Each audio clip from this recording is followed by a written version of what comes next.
Do you know many people are having trouble with setting up a LAN connection on their Canon printer? Don't worry. In this video, we'll show you how you do this. Let's start. Step 1. Start utility. Open the IJ Network Device Setup utility on your computer to start the process. Step 2. Confirm message. A message box may appear. Click Yes to proceed with the setup process. Step 3.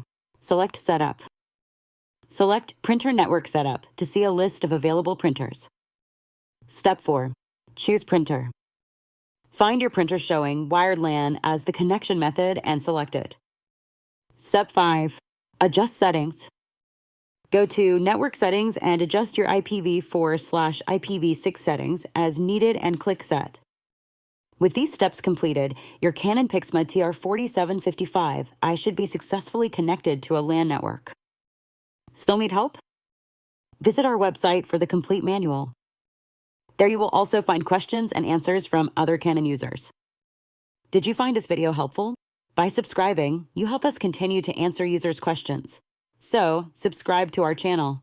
Thanks for watching and see you in the next video.